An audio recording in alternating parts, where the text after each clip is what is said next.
This podcast is made possible by our supporters on Patreon, who pledge an amount to contribute every month and in return get exclusive access to bonus content, merchandise discounts, and much more. If you'd like to join our family, please go to patreon.com/Gotham Variety and subscribe. That's Patreon/Gotham Variety. And greetings to you. Joe Rubenstein here, producer and host of the Gotham Variety Podcast. I want to welcome all of our listeners. I thank you very much for your support and for joining me today, hoping you enjoy today's conversation with Mark Kram Jr., author of Smokin Joe, The Life of Joe Frazier, a great biography of one of the all-time great fighters who doesn't always get his due. You know, Frazier, he's often presented as kind of a supporting player in the Muhammad Ali story. Of course, the two men are inextricably linked because of that amazing trilogy of fights they had, which we'll certainly cover today, along with Ali himself. But the primary focus on today's podcast, Smokin Joe Frazier, right after this. You can follow us on Twitter @Gotham Variety, like us on Facebook, subscribe to our show on Apple Podcasts or Stitcher. We're on Spotify as well. Check out our website at gothamvariety.com, where you can send us your comments and questions. And if you love what we're doing, we'd love a 5-star review on the podcast platform of your choice. Reviews and ratings help keep our show on the charts, so more and more people can find us. We are joined this week on Gotham Variety by a very special guest, Mark Kram Jr., author of Smokin Joe, The Life of Joe Frazier, which the Wall Street Journal called a comprehensive knockout of a biography. Formerly a senior writer for the Philadelphia Daily News, Mark's work has appeared multiple times in the Best American Sports Writing compilations, and he's the son of the late Mark Kram, one of Sports Illustrated's very best writers in the 60s and 70s, kind of the golden age of both that magazine and heavyweight boxing. Mark, it's great to have you on the show. How you doing? I'm delighted to be with you. Thanks. So before we get into Frazier's life, let's set the stage as far as your direct experience. You mentioned in the acknowledgement section of your book that the first prize fight you ever saw was Frazier's rematch with Jerry Quarry in June of '74 while you were visiting your father, who was covering that fight. Later, you would cover Frazier in your own right. So how much personal contact did you have with Frazier over the years? What was the time frame and context for that contact? And what was it that led you to write this book? Well, I had a fair amount of contact with him from, say, 1987 when I joined the Philadelphia Daily News until Joe's death, which was in 2012, I think it was. 2011, I think. 2011, right. So I was with him sort of the latter stage of his life. It's true that when I was a kid in high school, Dad brought me to New York as kind of an end of school year holiday to take in the fights and do all the New York spots. So it was quite an exciting experience for me. You know, Joe Louis was the referee, and Madison Square Garden and the electricity that was in the garden that night, you know, for a big heavyweight fight. That was always a special time. So it's funny how, you know, things work out in the end. I had never really dreamed of doing a biography of Joe Frazier, but I left the Daily News in 2013 and went into book writing. And it occurred to me one day that Joe had not been given full attention in a book. And I thought, well, if I don't do it now, or if someone doesn't do it now, in 10 years from now, the trail will have gone cold and everyone that knew it would have been gone, basically. So I took it on, and it was quite a rewarding piece of work. And I assume while writing this that you were able to make use of your father's notes on Frazier, as well as your, personal recollections of things he may have told you, since he had so much contact with Frazier and Ali and all these guys in their primes. Well, Dad didn't leave behind a very legible notes, as it were. He had rather confused handwriting, but we had talked over the years many times, of course, about the fighters that he covered during his career at Sports Illustrated. Dad and I were very close, but much of the book comes from my own legwork. I was able to establish a relationship with a woman who was the more or less Joe's lover for 40 years. And she really opened up her heart to me and told me stories that really had not appeared anywhere. Not everyone was still alive that was around Joe during his career, but many of the key people were. So I was able to do interviews with them. It's interesting to note, Joe, that from the day I started my reporting until the day I ended it, 6 people I had interviewed during that 2-year period passed away before the book was published. So does that include Muhammad Ali, or did you not have a chance to talk to him? No, Muhammad was not in any shape to talk by the time. He had passed away, 2015? I think 16. 16, right. So I was just getting underway. I see. So no, I didn't have a chance to speak with him, but he was on the record in so many interesting ways through the years that one of the things about this book was so delightful was that I was able to go back and read the writers from the 60s and 70s, and they left behind a rich treasure trove of material. And it got me to thinking that in 20 years from now or 30 years from now, any athlete who's prominent today, the writer at that time who takes on their autobiography really won't have that kind of treasure trove that I had to draw on. Sports pages aren't what they used to be. So let's go back to the beginning. When Joe Frazier was born in Beaufort County, South Carolina in January of 44, it was the poorest county and the poorest state in America. His parents worked at a variety of very low-paying jobs in order to feed their many children. I think they had 11. Talk about the unique culture of that community where Frazier grew up, and how that upbringing, which was substantially more difficult economically than that of his eventual rival, Muhammad Ali, how that may have shaped him. The Jim Crow laws were in full force during Joe's childhood. And he grew up basically under that cloud. His mother picked vegetables for a commercial farmer from sun up to sundown in the hot sun. His father was a handyman come bootlegger. He was a man who kind of a Mr. Fix-It around town. If you had a problem with the law or what have you, he could sort of finagle a way to get you out of town. He used to bring Joe along when Joe was a boy to the still where he made his corn liquor. And they would often do it in, on foggy mornings down in the low country. And so that the police wouldn't be able to spot the smoke coming off the still. And Joe grew up fast. By the time he was 16, 17, he had already fathered a few children. But he didn't see that there was any future in the South. No one really did. If you were black at that time, you really had no future in Beaufort. So like many kids he grew up with, he took the Greyhound north and went to New York to live with some family members for a while. But the low country down in Beaufort, was all full of witchcraft and secret potions, and they call it root. So he grew up in a real interesting part of the country. But I guess what I want to say is he was a guy who became good with his hands. He was a very poor student, but he kind of learned with his hands, fixing cars and what have you, and also duking out Marines and everybody else that crossed his path. He was a tough kid. And a big event down in Beaufort, which you point out, was a visit from the Brown Bomber, Joe Louis, in March of 1950 as part of an exhibition tour through the South. And even though Frazier was only 6, that left an impression, as did the telecasts of boxing matches from New York that he watched with his father after his father managed to hook up their house to the electrical grid in the early 50s and acquire a television. So was professional boxing something that Frazier considered growing up? What was his attitude toward fighting, organized boxing and otherwise, in those early years? Well, I feel that seeing Louis at such a young age switched the light on inside of Joe. He'd take a burlap sack and fill it with corn cobs and bricks and sawdust and hang it from a tree. And he used it as kind of a heavy bag, and he would work on it. And, everybody sort of laughed at him. And he said, look, I'll be a champion one day. So he had that fixed in his mind that he could be a champion. So I think by sort of taking in that exhibition with Joe Louis, it got something going inside of him, kind of a dream, or it quickened him to the possibilities that sports might have. And as you said, he ends up taking that Greyhound north, first to New York, then ends up in Philly, working in a slaughterhouse by day, training at night with Yancey Durham, who went by Yank, very charismatic former amateur boxer, and then a fixture at the 23rd Police Athletic League gym. And Durham would become almost a surrogate father to Frazier.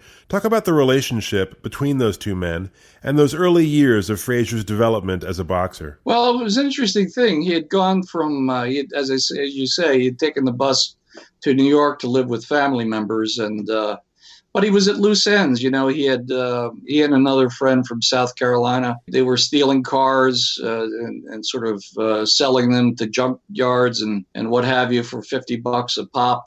He didn't get arrested, from what I can gather, but his family was worried about him. He was getting in trouble, or he had the possibility of ending up in trouble. So they sent him down to Philadelphia to live with Joe's sister, Maisie. Maisie sat him down and said, "Look, if you get in trouble down here, I don't know, there's nothing I can do for you. Why don't you go over to the police athletic league, get to know the cops, and, you know, maybe they can guide you in some way." And Joe, of course, he wanted to do good. And he said he would do it. You know, he was about 30 or 35 pounds overweight at the time. He couldn't fit in any of his clothes. He had kind of a poor diet. But once he got over to the police athletic league, he started hitting the heavy bag, and he had this natural left hook. And the sound, the people that were there at the time, one of the trainers, I interviewed him, who happened to be there that day, just said when he hit that bag, it was like a sound that you could hear across the street. It was like a natural gift that Joe had. And he worked at it. Yancey Durham took him under his wing, and they become as thick as thieves, really. They were as closer than father and son in many ways. Yeah. And, you know, Yank, and he later with Eddie Futch, he brought aboard Eddie Futch. They managed Joe beautifully. That was one of Joe's great advantages, that he was handled expertly by those two men. And after winning the gold medal at the 64 Olympics in Tokyo, Frazier's professional debut comes in August of 65, and he begins just destroying everyone in sight. It would be well over a year before an opponent would go the distance with him. That would be Oscar Bonavina, who lost a split decision to Frazier in September of 66. And, you know, looking back at those early fights, all his fights actually, you do see parallels to Rocky Marciano, both undersized for their weight class. Actually, Marciano today would not be a heavyweight. He'd be a cruiserweight.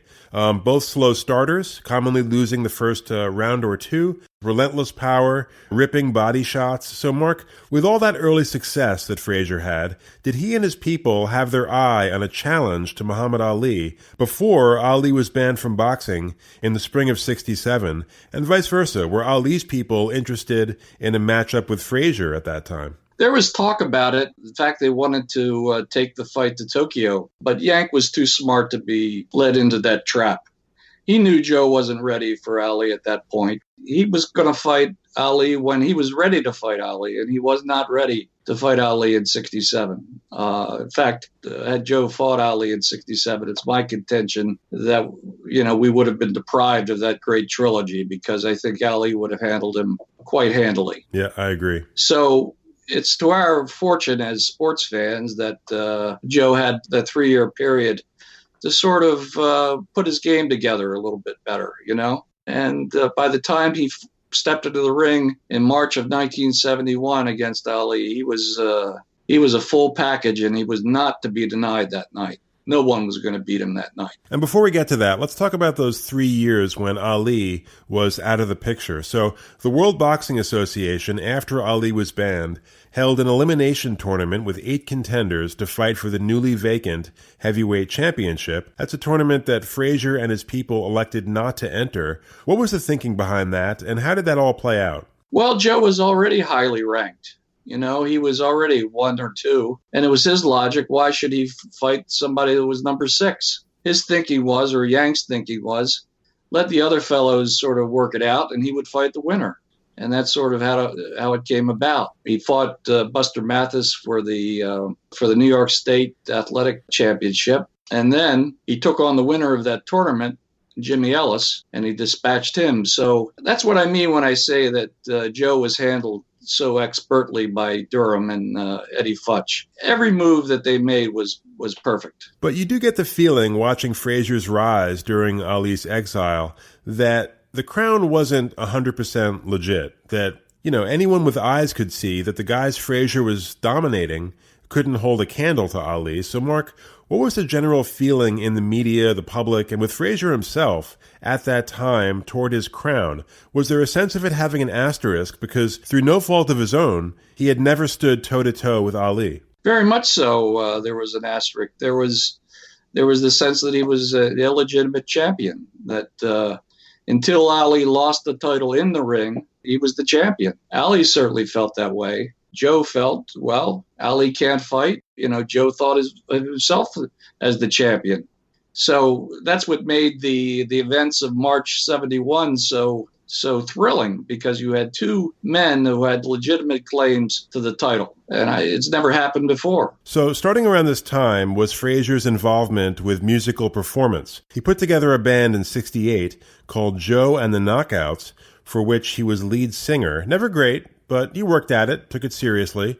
And they actually played for a crowd of 90,000 in September of 68 in Philly. Now, if you had to pick a date where Joe started to sour on Ali, it would be 2 days after that performance at a charity telethon where the two men had a confrontation. They had another one on the Mike Douglas show in 69, and then Frazier actually drove to Ali's house to confront him and his bodyguards. So talk about the escalation of Frazier's hostility toward Ali during Ali's exile and some of these incidents that unfolded. Well, it's an interesting thing. Ali, when he was during his exile from the ring, he moved, of all places, to Philadelphia, right into Joe's backyard. The incident that you referred to after the telethon was told to me by two people who were actually there at the time. Joe was unloading the trunk of his car. They were going inside the Academy of Music to play a gig, Joe and the Knockouts. And as he was unloading his trunk, he hears in the distance, "Joe Frazier, Joe Frazier, Joe Frazier." He turns around and here's Ali coming down the street with a crowd of 50 people behind him. And Joe had had enough. As one of his friends told me, he said Joe was sweating bullets. He reached for the tire iron in his trunk. He said, "I'm going to end this right now." And somebody had to grab him and say, "No, Joe," and sort of shoo him inside. But his associates who were with him that day tell me that he was ready to rumble. And Ali often got Joe worked up to that pitch during that time. He wouldn't leave him alone. He was always sort of poking at him and trying to get a rise out of him. And Joe couldn't quite understand it. He said, boxers share a fraternity outside the ring. They're violent inside the ring. They try to tear each other's heads off inside the ring. But outside the ring, there's a real camaraderie among even the fiercest opponents. And Joe sort of lived by that notion. But he just couldn't figure out why Ali was doing what he was doing. And Ali couldn't figure out why Joe didn't understand him. It's funny. I watched that exchange on the Mike Douglas show on YouTube, and Ali actually looks kind of nervous there. He apparently didn't know that Frazier was coming on the show. And he just seems kind of discombobulated, which lends credence to the idea that a lot of Ali's public persona and these kind of outrageous remarks were scripted. And on this particular day, he didn't have a script. Yeah, probably not. Ali was, he had a great charisma, as we all know, but he was able to really think on his feet. When he had an audience, he was able to really work that audience. He had this, as I say and explain later in the book, I talk about how he's able to divine from working a crowd exactly what they wanted to hear from him and how he should play them. But when he was away from the crowds, he was a wholly different personality type. He was more inward and didn't say a lot. But when he got Joe Frazier out in public, it was almost like they turned on the hot lights and someone yelled action. And an ongoing flashpoint with Ali was his name. If you look at the coverage back then, even the New York Times was calling him Cassius Clay as late as 1969, so 5 years after he changed it. And Ali would really punish fighters like, Floyd Patterson and Ernie Terrell, who called him Clay, which Frazier did repeatedly. Before I answer your question, it's an interesting thing about the Times and calling him Cassius Clay. I had a conversation with Bob Lipsyte about how that was kind of an internal debate that went on for a while, that Abe Rosenthal was not, was resistant towards calling him Ali because it was an adopted name. But, you make the same point. Well, many of the Hollywood actors, like John Wayne and others, they all used adopted names. Right. There was a fair amount of racism all throughout the media at that time. if you look at the coverage of the Ali's comeback against Jerry Quarry, the broadcast of it, he's referred to by Tom Harmon, the color man, as Cassius Clay. This is long after Ali was, Sports Illustrated begun referring to him as Muhammad Ali, and other outlets did. But there was a real resistance for the mainstream media to sort of fully adopt Ali's full name. But Frazier was not part of the media, obviously, and he called him Clay as well. So what was that about, Mark? Was that just Frazier's way of kind of biting back at Ali? Or did Frazier's views actually line up with some of Ali's critics in the media and the public who, didn't like Ali's politics, didn't like the Nation of Islam, didn't like the draft resistance, because at times Frazier did kind of echo some of those sentiments? I think Joe he did it to try to get a rise out of Ali. He got a sense that Ali didn't like it, so he said it, I think under different circumstances, he would have called him Muhammad Ali. I think later on he called him that. I don't think Joe saw it as anything more than stagecraft on his part. But you do get the sense, reading your book, that Frazier was at least to some degree drawn to some of the more conservative law and order politicians of the day. He formed a close relationship with Frank Rizzo, for example, a controversial mayor of Philadelphia, previously police commissioner during a period of intense racial strife.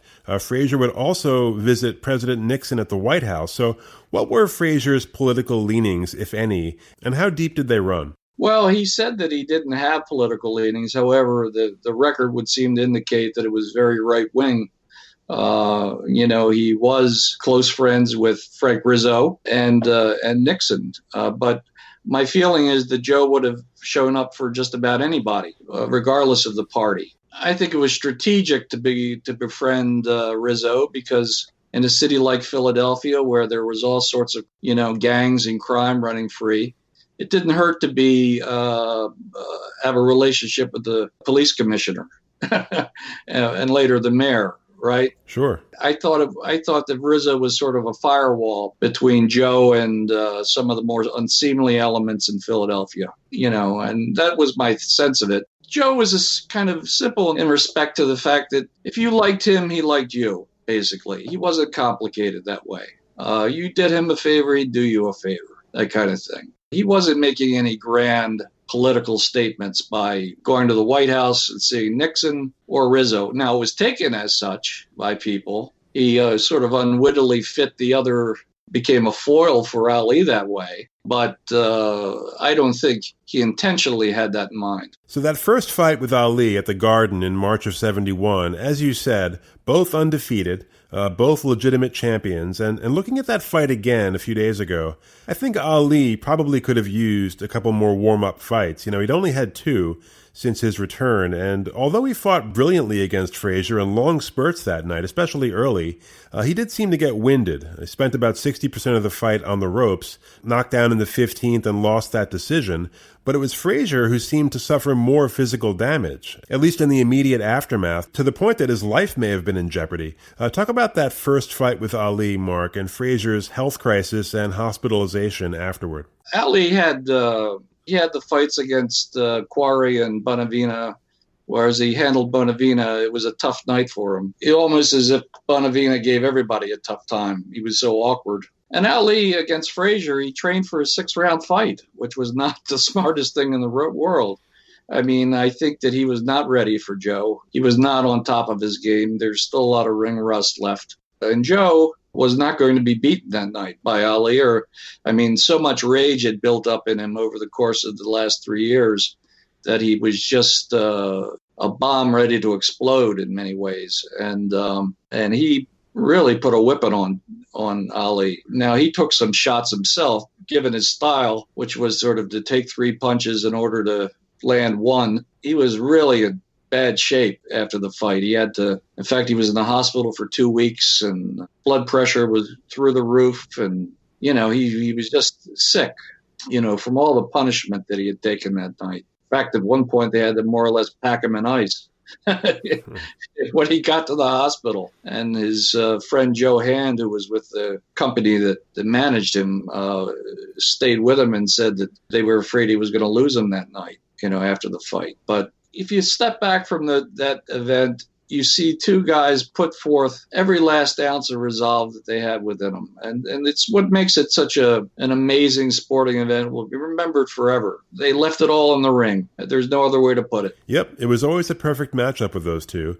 But what should have been Frazier's moment of glory, the defeat of Ali, was not. In fact, Ali seemed almost magnified by the loss. I don't know, maybe it humanized him. He certainly showed a great deal of courage in that fight. And Frazier afterwards seemed to enter a kind of downward trajectory, only fighting twice in 72, and then his brutal dethronement at the hands of George Foreman in January of 73. Talk about the period leading into that loss in Jamaica. Did Frazier take Foreman seriously as a challenger? And how was Foreman able to pick him apart with such ease? I mean, Foreman later said that he was intimidated by Frazier, but looking at that fight again, I don't believe it. He doesn't look remotely intimidated, and I think there were 6 knockdowns before they finally stopped it in the second round. Right, but I think you have to back up to, when he left the ring after that first fight, he was at the peak, right? Frazier. Yeah, and, Eddie Futch was very cognizant of the fact that Joe wasn't going to have a long career. Eddie had always said, with a fighter like Joe's size, you have to watch them very carefully for slippage, right? So he went on a holiday after the first fight, after the Ali fight. He went to Europe with the knockouts and played all these different venues, and it wasn't a very successful tour, but he became very distracted, right? And Yank Durham and Futch, they were careful. They didn't want to overmatch Joe. They didn't want him to fight more than twice a year. They didn't want to expose him. They felt like he could, there was a return match with Ali somewhere down the road. In fact, Yank Durham wanted him to fight Ali. He didn't want him to fight Foreman, but Joe wanted to do it. Why was he opposed to it? Well, because he thought it was a bad matchup in styles, and it was. I mean, Joe was a short guy, and Foreman was a monster. Even though he was the perfect opponent for someone like Ali, Foreman would punch down on Joe. He caught him early on and hurt him, and that was the end of it, Yep. And Joe he did not take the fight as seriously as he should have. He was out partying. He had his whole family into Jamaica for a kind of like a family reunion. They were all sitting out by the pool and barbecuing, and he was out singing with the knockouts. Eddie Futch had to drag him out of the clubs. And Arthur McCanny talks about it, the referee. Arthur McCanny talks about it in his book, how Joe was out of it. Kenny Norton, the heavyweight, was Joe's sparring partner, and Norton was making Joe look so bad in the sparring sessions that Eddie had to take Kenny out of the rotation just so Joe wouldn't get demoralized. So a lot of things were going on behind the scenes that indicated that Joe was going to have a very tough time with Foreman, and he did. And after that loss, Frazier's troubles continued. First of all, Yank Durham, his sort of surrogate father, died suddenly in August of 73 at a massive stroke, and the bitterness with Ali continued to escalate, including a physical confrontation on TV during a joint interview with Howard Cosell as part of the build-up to their rematch, which Ali won. You started to have public questions about Joe's health, about his drive. There was the worsening vision, which he kept a secret. So, Mark, was there any thought in his mind after that loss to Ali in January of 74 that, maybe he should retire? No, he wasn't going to retire. Joe felt that the second fight with Ali was it was the lesser of the 3 fights. The referee had allowed them to clinch like 138 times. It was a strategic win for Ali, and Joe could never really get going that night. But it was not the kind of loss that would get Joe thinking of hanging it up. There's a line of thought that by having that fight in the television studio during Cosell's interview, that Joe left his fight basically there. It got him so upset and so angry. For a fighter to be effective, they have to have this controlled rage, and for it to spill over like that was not a good sign. And in the fall of that year, 74, Ali knocks out Foreman in Zaire, so the stage is set for the rubber match with Frazier. And here's where the discord between Frazier and Ali got truly ugly, for which Ali, I think, was almost entirely responsible. In the build-up to that fight, his rhetoric crossed the line, batting around a toy gorilla, comparing it to Frazier, calling Frazier stupid, ignorant.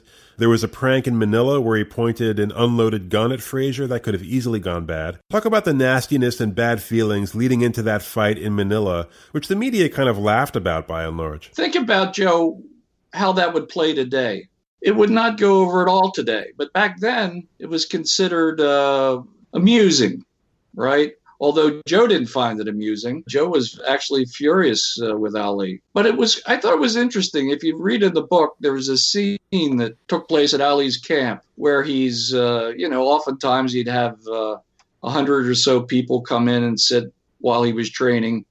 Mostly people from the Deer Lake area who would drive in and sort of sit and watch him train. And then afterwards, Joe or Ali would come out and speak to them and talk to them. So on this particular day, Ali comes out and he's got a towel around his shoulder or whatever, and he's sort of talking in kind of generic terms about how he's the greatest and the champion.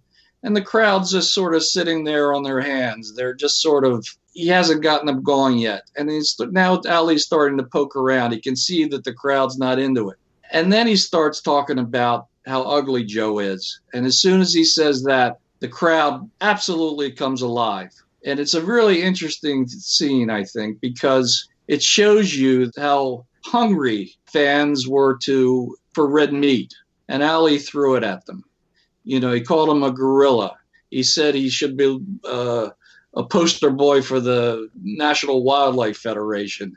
He said that he's too ignorant to be champion, that he's a freak. And he just went on and on.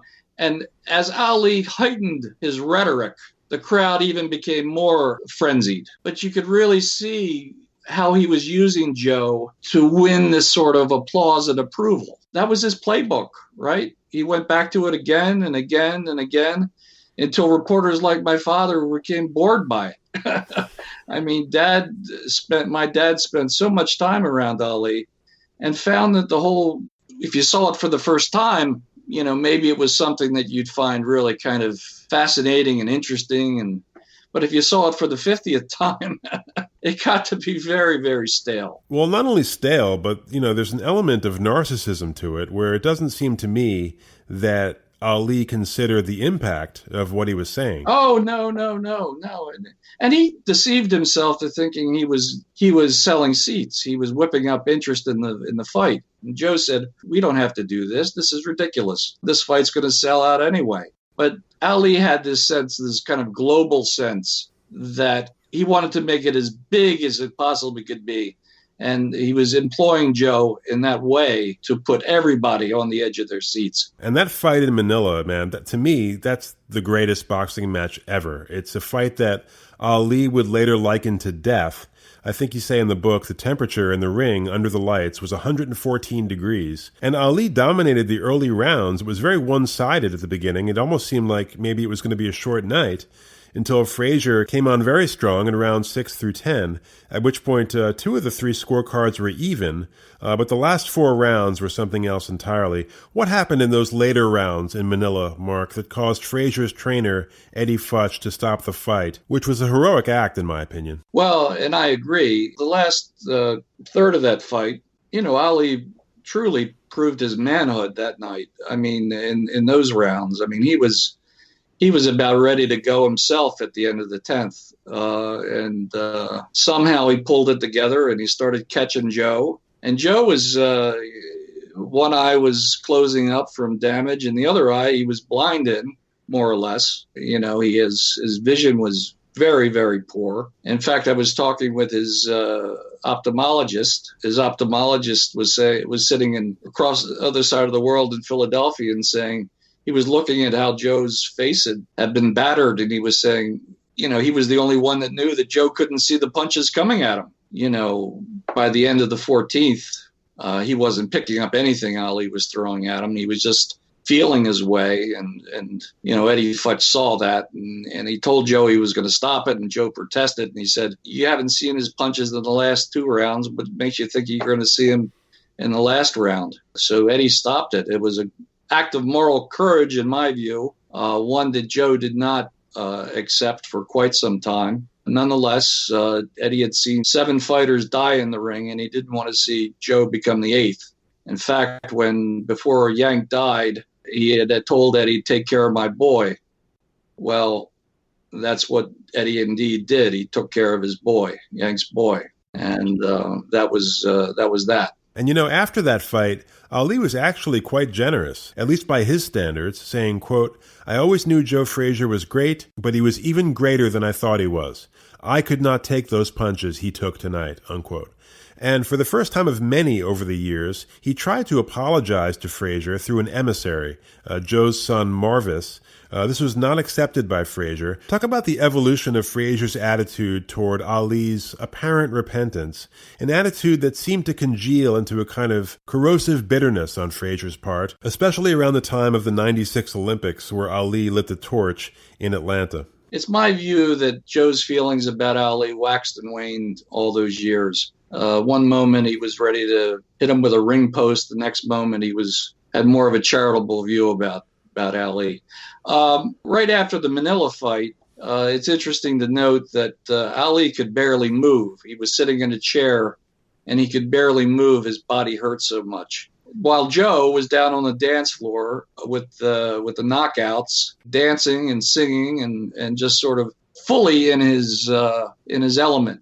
His post-career was full of ups and downs, and as he was sort of struggling to find his way in life, Ali was just being exalted as this almost mythic figure. He was making all this money, Ali. He was landing all these endorsement deals. He was traveling the world.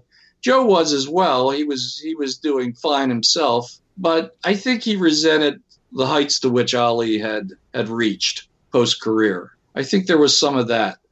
Also, I felt like Joe wanted Ali to come to him man to man and apologize for all that nonsense. And Ali could not bring himself to do it. And that just infuriated Joe.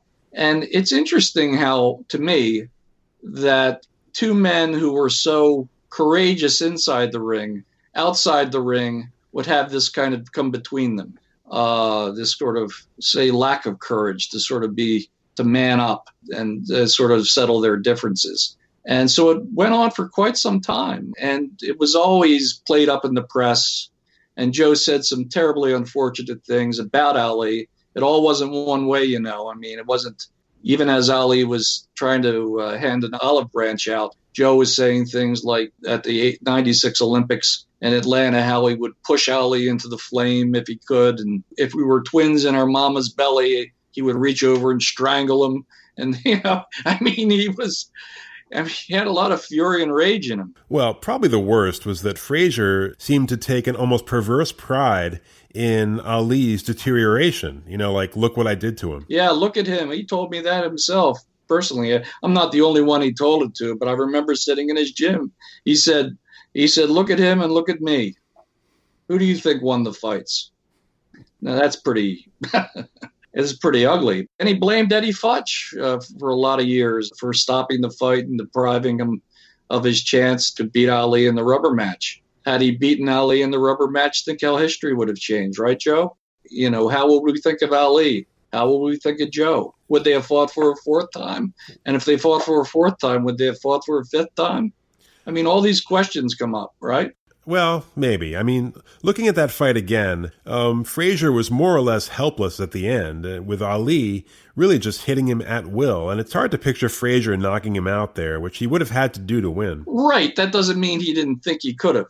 That's true. Right. He was a warrior at heart. And Ali, let's face it, a lot of people thought that Ali was ready to quit in his own corner. I don't think that was the case, but a lot of people that I know and respect felt like that was going to happen. That Ali was just on the verge of throwing in the towel. I don't think Angelo Dundee ever would have let him do that, but that's one opinion. And so what if that had happened? Or what if Ali had come out for the last round and it was just couldn't stay on his feet. Well, that actually did happen to Sugar Ray Robinson when he was fighting for the light heavyweight crown. I think it was 1952 against Joey Maxim. There was record heat that night at Yankee Stadium, and Robinson was winning on all the scorecards, but he passed out after the 13th round from the heat, and Maxim was awarded the TKO. So you're right. I mean, that certainly could have happened in Manila. In fact, Ali did pass out right after they stopped it. Right, absolutely. And like I said earlier, Ali, later that evening, he couldn't move his lips to speak.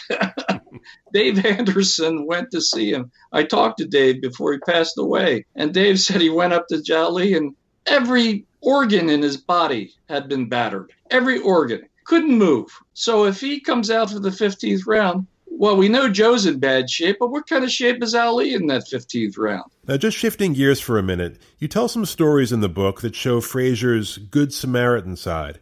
He helped a number of people over the years, strangers and intimates. He was solicitous of boxers who had fallen on hard times, not just financially either, but taking a personal interest as well. So, Mark, was this generous side of Frazier, which, by the way, Ali had as well, was this an outgrowth of how he was brought up? Talk about Frazier's generosity, which was known to those within his orbit, but perhaps not as much to the public. He didn't make a big deal about it. Well, it wasn't really known by me until I started researching the book. But I view it as an outgrowth of his Baptist upbringing. I think his parents instilled that in him. And I thought I was really touched by it, how he would go out of his way.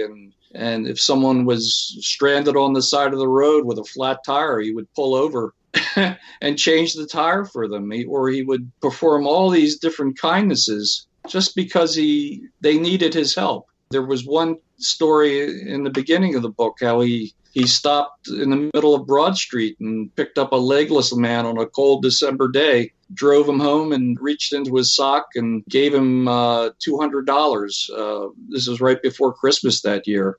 I mean, the guy was absolutely stunned. But this was his nature. Joe had a generous nature. He had a big heart and a big spirit. And it's true, Ali was the same way.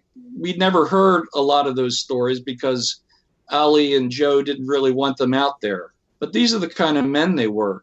And Joe, he understood what it was to be the champ. Yes. Right? That's a designation that's kind of lost today. But back then, if you were the champ, you carried yourself with a certain style and grandeur. And people in Philadelphia knew where to find Joe. You didn't have to call a PR person to find him. You didn't have to set up an appointment to see him. All you had to do was walk up Broad Street and knock on the gym door, and he's there, the heavyweight champion of the world. And he gave of himself that way.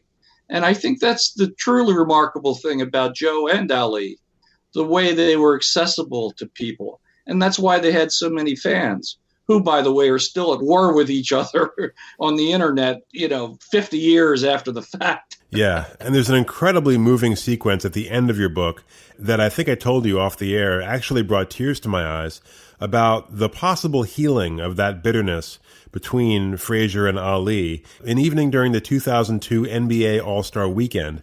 This is about 9 years before Frazier died of cancer, but he was already dealing with a lot. He had diabetes, hypertension, his eyes were terrible, and Ali, of course, was seriously incapacitated by Parkinson's. What happened that weekend with Frazier and Ali, Mark? And based on your contact with Frazier, do you think he made his peace with all that before he died? That was the question I had when I started out the book. I said, did he carry this animus to his grave?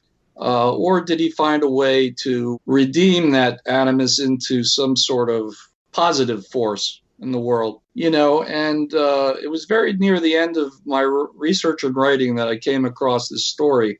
It was the night before the NBA All-Star game in Philadelphia, 2002. Ali was in town, and Ali's wife, Lonnie, invited Joe to dinner through Marvis. And Joe, to everyone's surprise, accepted.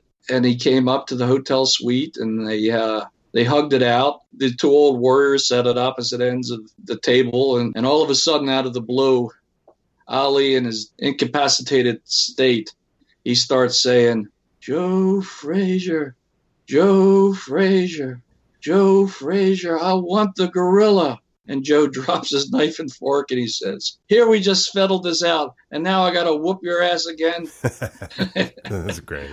And Ali just broke into laughter and Joe broke into laughter. And it was a place that they had finally arrived that I think puts a fitting end to their story and was a fitting end to my book. Yeah, and after that meal, Marvis, Joe's son, who was an ordained minister at that point, started to say a prayer, and then Joe stepped up and he said, I got this. And I want to read that prayer. This is what Joe Frazier said after that meal with Ali.